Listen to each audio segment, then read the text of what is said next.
ಎಲ್ರಿಗೂ ನಮಸ್ಕಾರ. ಇದು ನನ್ನ ಮತ್ತು ನನ್ನ ಜೂನಿಯರ್‌ನ ಮೊದಲನೆಯ ಸೆಕ್ಸ್ ಕತೆ. ನಾನು ನನ್ನ ಟೀಮ್‌ನ ಜೊತೆ ತುಂಬಾ ಫ್ರೆಂಡ್ಲಿ ಆಗಿ ಇರ್ತಿದ್ದೆ. ಅದರಲ್ಲಿ ಹುಡುಗಿಯರು ಮತ್ತು ಹುಡುಗರು ಎಲ್ರೂ ಇರ್ತಿದ್ರು. ಏನೇ ಪ್ರಾಬ್ಲಮ್ ಬಂದ್ರು ಕೆಲಸದ ವಿಷಯದಲ್ಲಿ ಎಲ್ಲರೂ ನನ್ನೇ ಕೇಳ್ತಾ ಇದ್ರು. ಯಾಕಂದ್ರೆ ನಾನ್ ಸೀನಿಯರ್ ಆಗಿದ್ರಿಂದ. ಆದರೆ ಒಂದು ದಿನ ನನ್ನ ಟೀಮ್‌ನಲ್ಲಿ ಹೊಸ ಹುಡುಗಿ ಸೇರ್ಕೊಂಡಳು. ಅವಳು ಸ್ಯಾರಿ ಕಟ್ಟಿದರೆ ಅವಳ ತಿಕ ಅಂತೂ ಎದ್ದು ಕಾಣಿಸ್ತಾ ಇತ್ತು. ಯಾವಾಗ ಹಿಡ್ಕೊಳ್ಳೋಣ ಅನ್ನಿಸ್ತಾ ಇತ್ತು. ಅವಳು ತುಂಬಾ ಸಲ ನನಗೆ ಕಾಲ್ ಮಾಡ್ತಾ ಇದ್ಲು ಕೆಲಸದ ವಿಷಯದಲ್ಲಿ. ಹಾಗೆ ನಾವಿಬ್ಬರು ತುಂಬಾ ಫ್ರೆಂಡ್ಲಿ ಆಗಿ ಮಾತನಾಡೋಕೆ ಪ್ರಾರಂಭಿಸಿದೆವು. ಮಾತಾಡ್ತಾ ಮಾತಾಡ್ತಾ ಹಾಗೆ ಅವಳು ಇಂಡೈರೆಕ್ಟ್ ಆಗಿ ನನ್ನ ಪ್ರಪೋಸ್ ಮಾಡಿದ್ಲು. ನನ್ಗೆ ಕನ್ಫರ್ಮ್ ಆಗಿರ್ಲಿಲ್ಲ. ಬಟ್ ಸ್ವಲ್ಪ ಹಿಂಟ್ ಕೊಟ್ಟಂಗಿತ್ತು. ಹಾಗೆ ಫೋನ್ನಲ್ಲಿ ತುಂಬಾ ಕ್ಲೋಸ್ ಆದ್ವಿ. ನಮ್ಮ ಫೀಲಿಂಗ್ಸ್‌ನ ಶೇರ್ ಮಾಡೋಕೆ ಸ್ಟಾರ್ಟ್ ಮಾಡಿದ್ವಿ.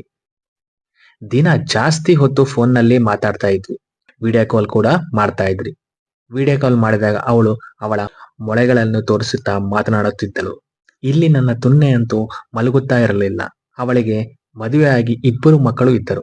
ಆದ್ರೂ ಅವಳ ಫಿಗರ್ ಅಂತೂ ಏನೂ ಕಮ್ಮಿ ಇರಲಿಲ್ಲ. ಮತ್ತೆ ಅವರ ಗಂಡ ಬೇರೆ ಆಫೀಸ್‌ನಲ್ಲಿ ಕೆಲಸ ಮಾಡ್ತಾ ಇದ್ರು. ಹಾಗಾಗಿ ಅವನು ಟೈಮ್ ಇವಳಿಗೆ ಕೊಡ್ತಾ ಇರಲಿಲ್ಲ.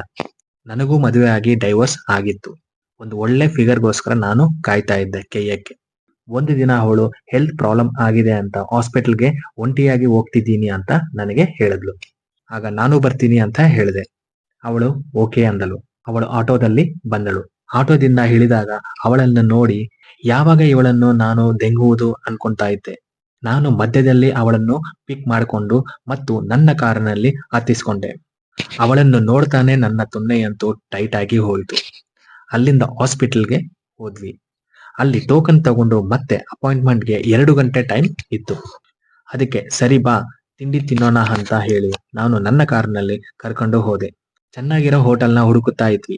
ಅವಳು ಏನ್ ನಿನ್ಗೆ ಫೀಲಿಂಗ್ಸೇ ಇಲ್ವಾ ಅಂತ ಕೇಳಿದ್ಲು. ನಾನು ಮನಸ್ಸಿನಲ್ಲಿ ಅಂದ್ಕೊಂಡೆ ನನ್ನ ತುನ್ನೆ ನಿಗಳ್ಕೊಂಡಿರುವುದು ಅವಳಿಗೆ ಗೊತ್ತಿಲ್ಲ ಅಂತ. ನಾನು ಜಸ್ಟ್ ಸ್ಮೈಲ್ ಕೊಟ್ಟೆ. ಯಾಕೆ ಏನಾಯ್ತು ಅಂತ ಕೇಳಿದ್ಲು. ನಾನು ಏನೂ ಇಲ್ಲ ಅಂದೆ.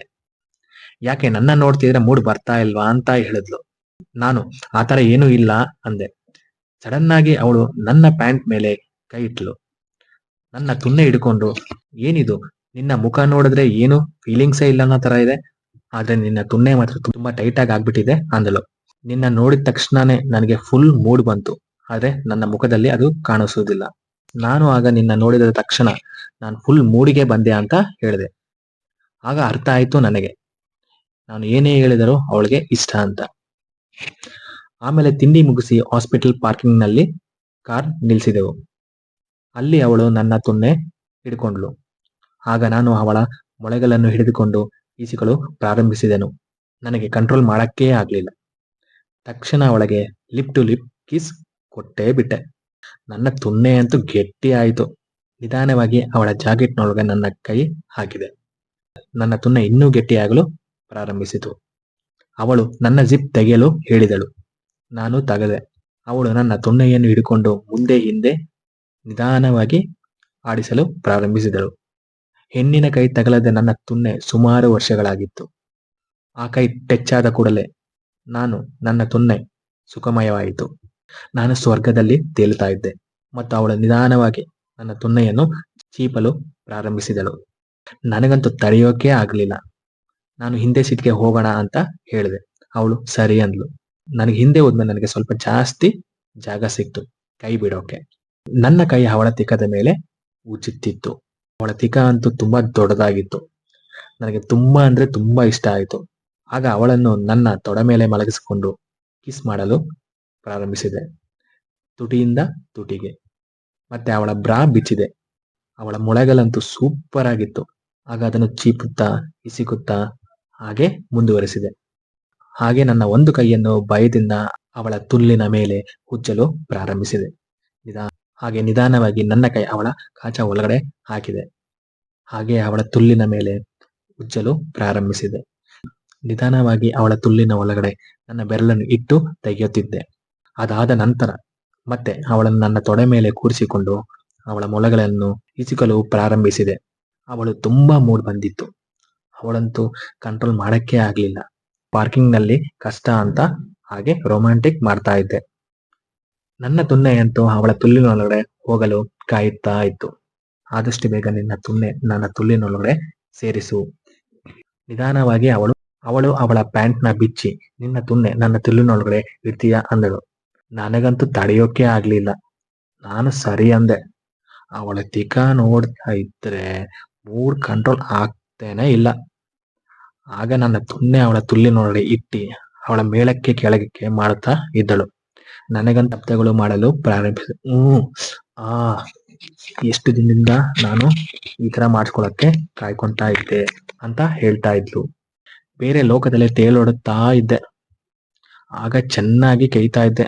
ಅವಳು ಇನ್ನೂ ಕೆಯ್ಯೋ ಅಂತ ಹೇಳ್ತಾನೆ ಇದ್ಲು. ನನ್ನ ತುಳ್ಳು ಇನ್ನೂ ಅಗಲಿಸೋ ಅಂತ ನನ್ನ ರಸವನ್ನು ಅವಳ ತುಳ್ಳಿನೊಳಗಡೆ ತುಂಬಿತ್ತು. ಅದು ನನ್ನ ಕಾಚ ಮೇಲೆ ಬಿತ್ತು. ಅದನ್ನು ತೆಗೆದುಕೊಂಡು ಅವಳು ಒರೆಸ್ಕೊಂಡಳು. ನನಗೆ ಸಾಕಾಗಿಲ್ಲ. ಮತ್ತೆ ನಿನ್ನನ್ನು ಕೇಯ್ಬೇಕು ಅಂದೆ. ಅವಳು ಸರಿ ಅಂದ್ಲು. ನಂತರನೇ ಮೋಸ್ಟ್ಲಿ ಅವಳು ತುಂಬಾ ದಿನದಿಂದ ಕೇಯಿಸ್ಕೊಳಕ್ಕೆ ಕಾಯ್ತಾ ಇದ್ಲು ಅನ್ಸುತ್ತೆ. ಮತ್ತೆ ಅವಳನ್ನು ಕೇಯಕ್ಕೆ ಪ್ರಾರಂಭಿಸಿದ್ದೆ. ಅವಳಂತೂ ಫುಲ್ ಮೂಡ್ ನಲ್ಲಿ ಇದ್ಲು. ಅವಳು ಚೆನ್ನಾಗಿ ಕೇಯ್ತಾ ಇದ್ದೆ. ಅವಳಂತೂ ಇನ್ನು ಕೆಯ್ಯೋ, ಇಷ್ಟು ದಿನ ಎಲ್ಲಿದ್ದೆ, ನನ್ನ ತುಲ್ಲನ್ನು ಕೆಯ್ಯದೆ ಅಂತ ಹೇಳ್ತಾ ಇದ್ಲು. ಅದನ್ನು ಕೇಳಿ ನನಗೂ ಇನ್ನಷ್ಟು ಮೂಡ್ ಹೆಚ್ಚಾಯಿತು. ನಿನ್ನ ತುಲ್ಲನ್ನು ನಾನು ಕೆಯ್ಯಲು ಈಗ ಬಂದಿದ್ದೀನಲ್ವಾ, ಟೆನ್ಷನ್ ಮಾಡ್ಕೋಬೇಡ ಅಂತ ಹೇಳಿದೆ. ನಾನು ಇನ್ನ ಮುಂದೆ ನಿನ್ನ ತುಲ್ಲು ಯಾವಾಗ ತೆಂಗಬೇಕಾದ್ರು ನನ್ನನ್ನ ಕರಿ, ನಾನ್ ಬರ್ತೀನಿ ಅಂತ ನಾನು ಹೇಳ್ದೆ. ಆಗ ಒಂದು ಕಡೆ ಅವಳ ಮೊಳೆಗಳನ್ನು ಇಸುಕುತ್ತಾ ನಿಧಾನವಾಗಿ ಹಾಗೆ ಚೀಪುತ್ತಾ ಇದ್ದೆ. ಮತ್ತೆ ಅವಳನ್ನು ತಿರುಗಿಸಿ ಅವಳ ತಿಕ್ಕದ ಒಳಗೆ ನನ್ನ ತುನ್ನೆಯನ್ನು ಇಡಲು ಒಂದು ಸಲ ಟ್ರೈ ಮಾಡಿದೆ. ಅದು ತುಂಬಾ ಟೈಟ್ ಆಗಿತ್ತು. ಹಾಗೆ ನಿಧಾನವಾಗಿ ತಳ್ಳಿದೆ. ಅವಳು ಹಾಗೆ ತೂರಿಸು, ನಿನ್ನ ತುನ್ನೆಯನ್ನು ನನ್ನ ತಿಕ್ಕದಲ್ಲಿ ಒಳಗೆ ನಿಧಾನವಾಗಿ ತೂರಿಸು. ಹಾಗೆ ದೆಂಗಿ ಕಿಸ್ ಕೂಡ ಮಾಡಿದೆ. ಹಾಗೆ ಅವಳನ್ನು ದೆಂಗುತ್ತಾ ಇದ್ದೆ.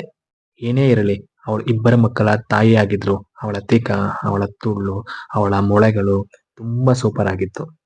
ಫ್ರೆಂಡ್ಸ್, ಏನೇ ಆಗ್ಲಿ, ಯಾವ ತರನೇ ಇರ್ಲಿ, ಒಂದು ಆಂಟಿನ್ ಕೈ ಎದ್ರಲ್ಲಿರೋ ಮಜಾ ಬೇರೆ ಯಾವ್ದ್ರಲ್ಲೂ ಸಿಗಲ್ಲ ಅನ್ಸುತ್ತೆ. ಹಾಗೆ ಕೇಯುತ್ತಾ ನನಗೆ 2-3 ಸಲ ಲೀಕ್ ಆಗೋಯ್ತು. ಫ್ರೆಂಡ್ಸ್, ಈ ತರ ರೊಮ್ಯಾಂಟಿಕ್ ಕಥೆಗಳನ್ನು ಕೇಳ್ಬೇಕಾದ್ರೆ ನನ್ನ ಚಾನಲ್ನ ಸಬ್ಸ್ಕ್ರೈಬ್ ಮಾಡ್ಕೊಳ್ಳಿ.